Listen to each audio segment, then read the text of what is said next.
Olahraga. Assalamualaikum warahmatullahi wabarakatuh. Di sini kami akan mempresentasikan PowerPoint yang berjudul Praktik Penyusunan Naskah Akademik, Harmonisasi dan Sinkronisasi Peraturan Perundang-undangan di Indonesia. Sebelum itu, kami akan memperkenalkan satu persatu. Saya Erina Devi Memulandari dengan NIM akhir 769. Saya Sania Desta Adiani dengan NIM akhir 8. Saya Suryawiya Yudayana dengan NIM akhir 806. Untuk slide yang pertama ada pendahuluan.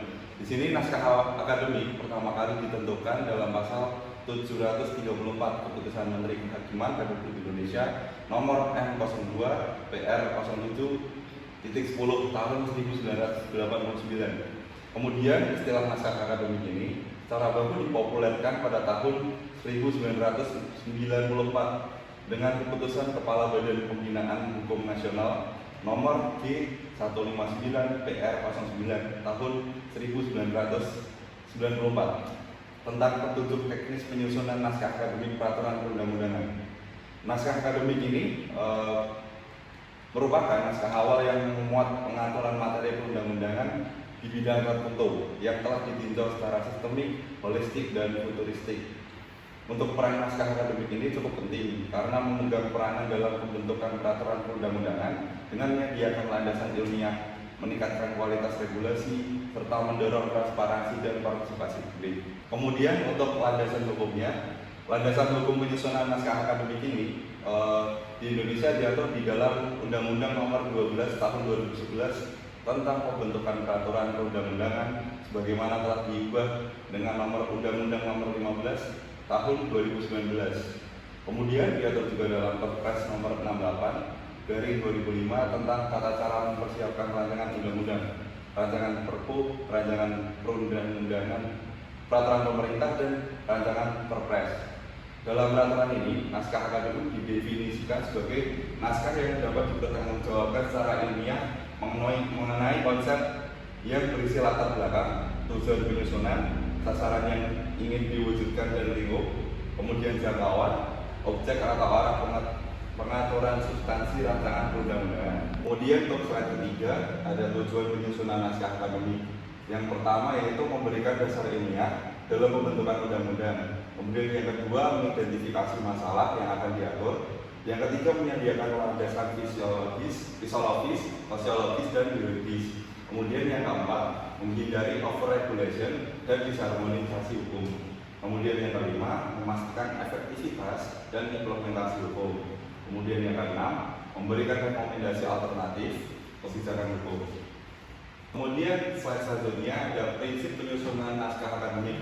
Di sini ada 7 prinsip, yaitu yang pertama adalah prinsip keterpaduan atau integratif, yang kedua prinsip keterbukaan atau partisipasi publik, yang ketiga prinsip keilmuan dan objektivitas, yang keempat prinsip keadilan dan kepastian hukum, yang kelima prinsip efektivitas dan efisiensi, yang keenam prinsip akuntabilitas dan transparansi, kemudian yang ketujuh adalah prinsip berorientasi pada hak asasi manusia atau HAM dan demokrasi.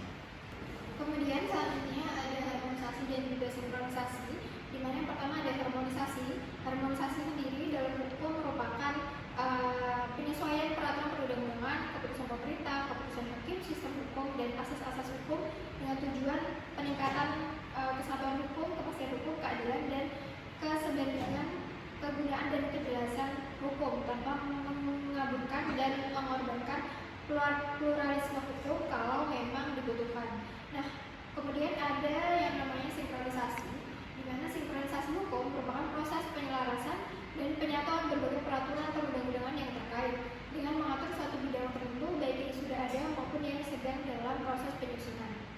Kemudian selanjutnya ada aspek dan proses harmonisasi peraturan perundang-undangan. Di sini ada dua, yaitu ada aspek harmonisasi peraturan perundang-undangan dan juga ada proses harmonisasi peraturan perundang-undangan. Yang pertama ada aspek, itu ada dua. Yang pertama ada pengharmonisasian materi muatan rancangan undang-undang. Yang kedua itu ada pengharmonisasian rancangan undang-undang dengan teknik penyusunan peraturan perundang-undangan. Dan kemudian ada terkait dengan proses harmonisasi itu sendiri, yaitu ada 7. Yang pertama, ada memastikan bahwa rancangan undang-undang menggambarkan nilai-nilai filosofis Pancasila. Yang kedua, memastikan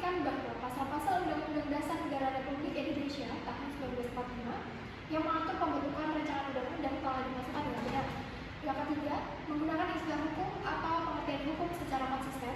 Yang keempat, memeriksa dengan seksama apakah materi muatan rancangan undang-undang selaras dengan undang-undang lain yang terkait. Yang kelima, memastikan bahwa asas-asas peraturan perundang-undangan telah diterapkan dengan baik. Lalu yang keenam, menegakkan pedoman teknik penyusunan peraturan perundang-undangan secara konsisten. Lalu yang terakhir, ada memastikan bahasa yang digunakan dalam merumuskan norma dalam rancangan undang-undang sesuai dengan kaidah bahasa Indonesia yang baik dan juga benar. Kemudian usaha selanjutnya ada terkait dengan proses sinkronisasi peraturan perundang-undangan.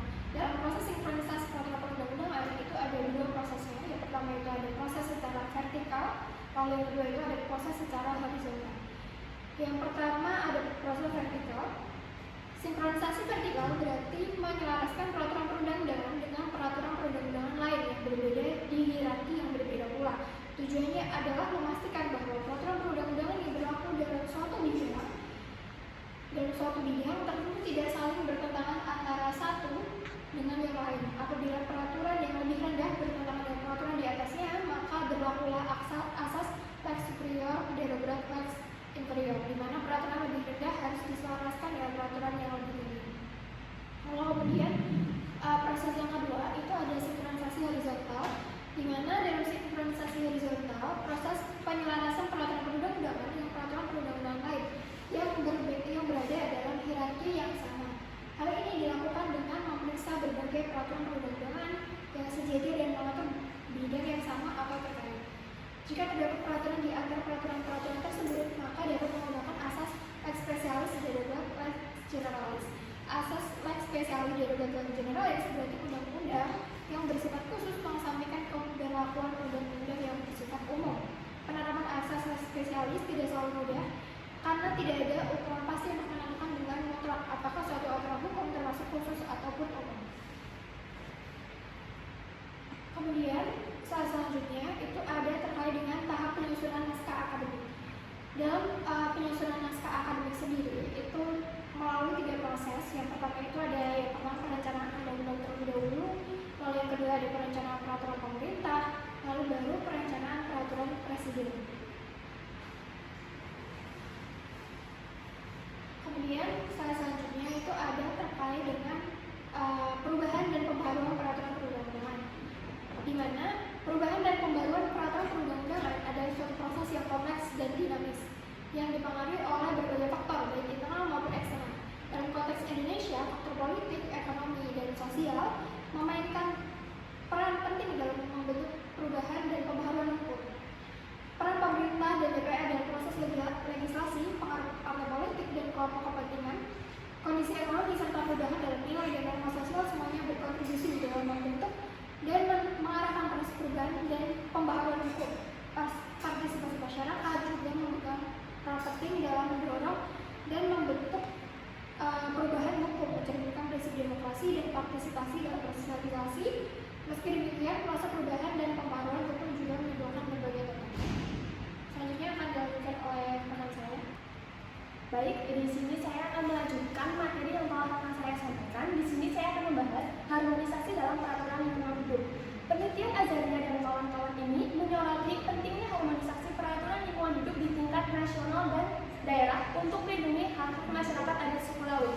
Selaras dengan agenda 2030 SDGs dan konvensi internasional, meskipun perlindungan hak masyarakat adat telah dilakukan dalam konstitusi dan peraturan, tantangan implementasi masih ada, terutama dalam memastikan keselarasan antara kebijakan nasional, daerah, dan standar internasional.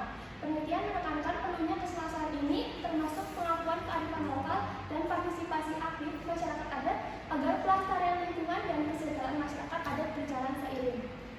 Kemudian, contoh kasus selanjutnya adalah sinkronisasi dalam regulasi perizinan usaha. Saya mengambil contoh dari penelitian Rizaldi dan kawan-kawan yang menekankan pada perlunya sinkronisasi regulasi pengerukan sedimen dalam peraturan pemerintah nomor 26 tahun 2023 dengan prinsip tata ruang untuk menyeimbangkan kepentingan ekonomi, lingkungan, dan sosial. Pengerukan sedimen harus selaras dengan ekosistem pesisir dan perencanaan tata ruang wilayah. Izin usaha pengerukan sedimen harus selaras dengan kebijakan tata ruang yang sudah ditetapkan. Dalam hal ini, Peraturan Presiden Nomor 122 Tahun 2012 tentang reklamasi di wilayah pesisir dan pulau-pulau kecil menjadi salah satu acuan penting, di mana izin lokasi reklamasi hanya berlaku dalam jangka waktu tertentu dan harus sesuai dengan perencanaan tata ruang yang berlaku. Jika regulasi kesehatan usaha tidak disinkronkan dengan kebijakan tata ruang, maka ada risiko terjadinya eksploitasi sumber daya alam yang tidak terkendali dan mengakibatkan dampak negatif pada keseimbangan lingkungan. Jika sinkronisasi dilakukan dengan baik, maka proses pengerukan akan berjalan dengan lebih tanggung jawab dan mengurangi dampak negatif pada keseimbangan lingkungannya. Selanjutnya, tantangan dalam harmonisasi dan sinkronisasi. Di sini ada 4 tantangan yang saya sebutkan dalam harmonisasi dan sinkronisasi. 1. Kurangnya koordinasi yang melibatkan berbagai instansi dan disiplin hukum dalam proses perumusan regulasi menyebabkan sulitnya koordinasi dan kesesuaian antar regulasi yang ada. Yang kedua, pendekatan regulasi sektoral cenderung lebih kuat dibandingkan pendekatan sistematik, sehingga tidak jarang regulasi tersebut saling tumpang tindih atau bertentangan. Yang ketiga, adanya pengaruh politik yang kuat dalam proses legislasi yang seringkali mengakibatkan rancangan undang-undang dapat dibuat berdasarkan kepentingan tertentu. Alih-alih berfokus pada kepentingan umum, pengaruh ini dapat membuat undang-undang tidak sepenuhnya objektif atau berpihak pada kebutuhan publik secara luas. Kesempatan masyarakat untuk berpartisipasi dalam proses pembentukan peraturan undang-undangan ini masih sangat terbatas, dan kepentingan serta aspirasi masyarakat banyak belum tergarap dalam peraturan yang telah disusun. Kemudian, ada pula strategi mengatasi tantangan dalam harmonisasi dan sinkronisasi. Di sini saya menyebutkan ada 6. Yang pertama, melakukan simplifikasi regulasi. Yang kedua, evaluasi mendalam terhadap peraturan yang ada. Yang ketiga, meningkatkan keselarasan dan kelengkapan peraturan. Yang keempat, evaluasi terhadap masalah yang muncul. Yang kelima, pemantauan dan penegakan hukum. Yang keenam, meningkatkan partisipasi masyarakat. Selanjutnya, peran akademisi dan praktisi hukum. Di sini saya menyebutkan ada 4 peran akademisi dan praktisi hukum. Yang pertama, akademisi berperan untuk memberikan pandangan sesuai dengan ilmu yang dimiliki dan mengkaji terhadap peraturan undang-undangan. Hal ini untuk memastikan bahwa perancangan peraturan telah selaras dengan peraturan undang-undangan yang berlaku. Yang kedua, akademisi berperan untuk mengedukasi serta memberikan pemahaman kepada masyarakat dan pemangku kepentingan tentang pentingnya harmonisasi dan sinkronisasi hukum melalui sosialisasi dan atau publikasi ilmiah.